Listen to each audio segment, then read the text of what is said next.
5달 전에 5,447회 120만 명이 본 영상입니다. 많은 분들이 같이 분노해 주셨던 영상이었는데요. 버스가 승객들을 태우고 출발합니다.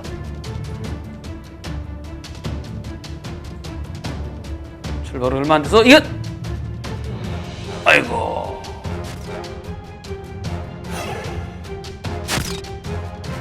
고3이에요, 고3. 고3생들이 지금 차에 타요.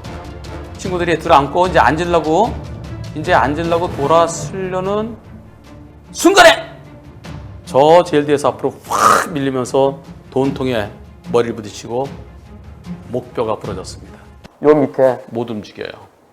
손가락도 못 움직입니다. 음식을 입에 넣으면은 씹어 삼킬 수 있어. 왜? 요 위는 되니까. 요 밑에가 마비된 거예요. 말도 해요. 다만 요 밑에, 목 밑으로는 못 움직여요. 사지마비. 현대의학으로서는 평생 동안 누워서만 지내야 됩니다. 말도 하고 다 하는데 못 움직이니까 얼마나 답답하겠어요. 렉스턴 잘못됐고요. 버스기사는 처음부터 아예 빠졌어요. 버스기사는 피해자다 그래서 아예 빠졌습니다. 가족분들은 승객이 좀 앉는 걸 보고 출발하지. 아예 좀 여유 있게 출발했으면 뒤에서 깜빡이 켜고 오는 차 뒤에 오는 거 보면 좀 양보 좀 하지. 버스에게도 버스 운전에 잘못이 있는 거 아닌가요? 근데 경찰에서 버스는 완전히 빠졌어요. 근데 버스기사는 그렇다 치고요. 버스기사에게도 일부 잘못이 있는지 아니면 버스기사는 그냥 단순한 피해자인지 그 부분은 차치하고요. 렉스턴 운전자 재판에 넘겨졌습니다. 불구속으로요. 10달 만에 판결이 선고됐습니다. 어떻게 선고됐을까요? 금고 1년 그리고 판결 선고하면서 법원에서 구속시켰습니다. 금고 1년을 선고한 이유는 대법원 양형 기준에 따르면 금고 8에서 2년 사이다. 그런데 왜 1년을 선고했는지 아래와 같이 써놨습니다. 오른쪽에 버스가 있는데도 제대로 살피지 않고 급히 우회전하다가 버스랑 부딪혀서 피해자 크게 다쳤다. 전신마비가 됐으니까 사지마비요. 피해자와 가족들이 겪었거나 앞으로 겪어야 될 고통이 극심하다. 피해자의 가족들은 피고인의 책임을 제대로 인정하고 진심어리 사과를 해야 되는데 그러지 않았다. 따라서 피고인을 엄하게 처벌해달라고 탄원하고 있다. 네, 진정서를 제출했어요. 그러나 전과가 없다. 그리고 내가 사고 냈어요. 범행 인정하고 있다. 종합범에 가입돼 있다. 이런 점을 참작해서 근거 1년이다. 잘못해서 사고로 사지마비가 됐다. 그리고 피해자와 그 가족들이 도저히 용서 못한다고 진정서를 제출했다. 그러나 전과 없고 종합범 가입돼 있다. 그래서 1년이다. 여기에 대해서 가해자는 형이 무겁다고 항소했습니다. 형사합의 안 됐고요. 공탁도 안 됐고요. 검사는 4년 구형했는데 1년 선고됐고 피고인이 항소했고요. 검사도 항소했습니다. 그래서 곧 항소심 1차 공판이 예정되어 있습니다. 피해자 언니가 저한테 글을 보내주셨어요. 변호사님께 피해자 상태는 물 한 모금도 제 손으로 먹지 못합니다. 대소변도 못 해결. 당연하죠. 연 밑에는 꼼짝 말아요. 아무 걱정 없이 지내야 될 20살 소녀가 대소변을 걱정하여 물과 음식 섭취를 거부하겠습니다. 먹으면 싸야 되니까 나 안 먹을래. 엄마 미안해. 엄마 나 싫어. 아니 나중에 대소변이 걱정돼서 안 먹는데요. 동생 친구들은 대학생활을 멋지게 하며 청춘을 보내고 있지만 그러나 동생의 청춘은 너무나 가혹합니다.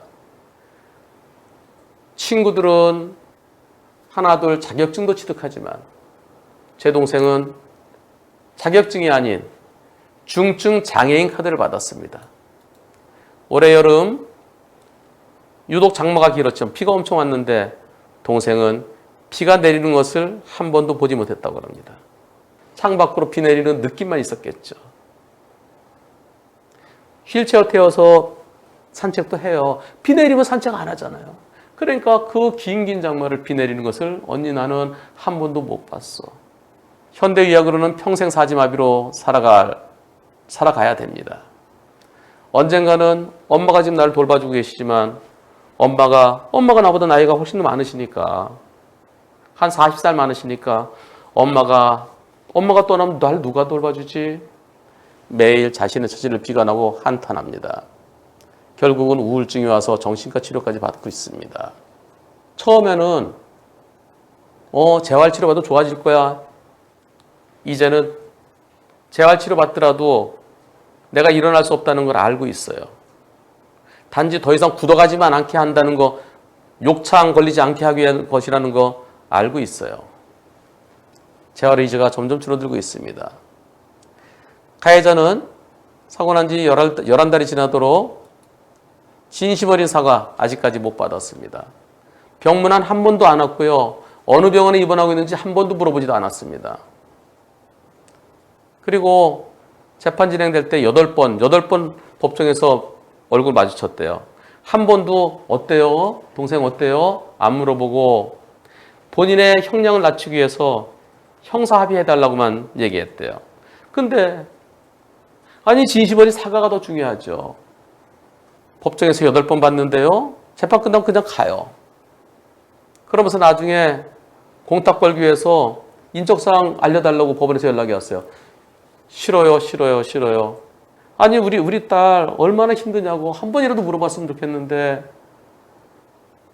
형량 낮추기 위한 공탁만 하겠다고 싫어요.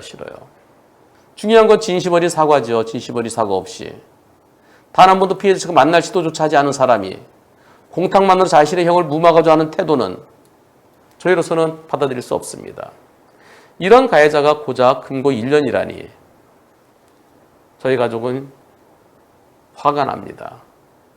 아직 동생에게 너 이렇게 만든 사람 1년 금고 1년 받고 구속됐어. 그 얘기 아직 못했어요. 나는 평생 동안 이렇게 살아야 되는데 난 잘못 없이. 근데 상대는 1년만 받으면 끝이야? 자동차 종합보험은 끝이야? 그럴까 봐 동생한테 판결 결과를 알려주지 못했답니다. 검사님은 4년을 구형하셨지만 최고가 5년이에요. 교통사고 사망이거나 사지마비거나 최고가 5년입니다. 5년 이하예요. 4년을 구형하셨지만 판사님께서 내린 1년형은 피해자가 겪는 고통에 비해서 너무 가볍다고 생각합니다. 10월 21일 선고되고 23일 바로 항소장을 제출했습니다. 1년이 무겁다고 깎아달라고 또는 집행유예를 풀어달라고 그렇죠? 구속됐으니까 풀어달라는 항소예요. 못 풀어주면 형이라도 깎아달라고. 자, 벌써 11달이 지났습니다. 그동안의 고통 이루 말할 수 없고요. 앞으로 평생 동안 그 고통을 안고 가야 됩니다. 저희 가족은 매일 피눈물을 흘리며 살고 있습니다. 금고 1년은 동생과 저희 가족이 겪어야 할 고통에 비하면 정말 아무것도 아닙니다. 그마저도 또 항소를 했으니까 또 항소심에서 이 가족들이 생각 낮아질 위험성도 있어요. 그 가능성이 있습니다. 본인도 딸을 키우고 있다던 그 가해자는 단 한 번도 입장을 바꿔 생각을 안 해본 것 같습니다. 저희는 너무 힘듭니다. 20살 소녀가 언제까지 욕창이라는 것은 살이 썩어가는 걸 말해요. 욕창과 대소변을 걱정하며 살아야 할까요? 그걸 지켜보는 부모님의 마음은 감히 다 헤아릴 수가 없습니다. 막둥이여서 아빠는 벌써 환갑이 넘으셨고요. 엄마도 여러 날 동안 딸 수발하느라고 성한 곳이 하나도 없습니다. 오늘도 허리에 파스 한 장 붙이시고 동생의 재활을 위해서 조금이라도 힘을 더 내십니다. 다인실이에요. 6인실. 거기서 가족들은 바닥에 있는 간이 침대에 거기서 자야 돼요. 간이 침대에서 쪽잠을 주무시며 막내딸이 언젠가는 언젠가 죽잖아요, 사람은. 그럼 내가 죽으면 우리 딸 누가 돌봐주지?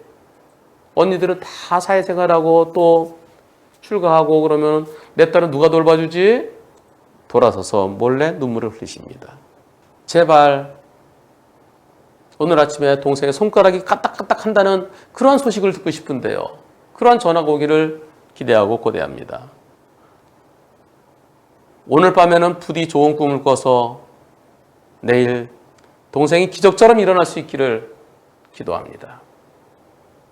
또한 사고 이후 줄곧 뻔뻔한 태도로 일관한 가해자가 항소심에서는 부디 정의로운, 가족들이 생각한 정의로운 판단은 1년은 너무 가볍다는 거죠.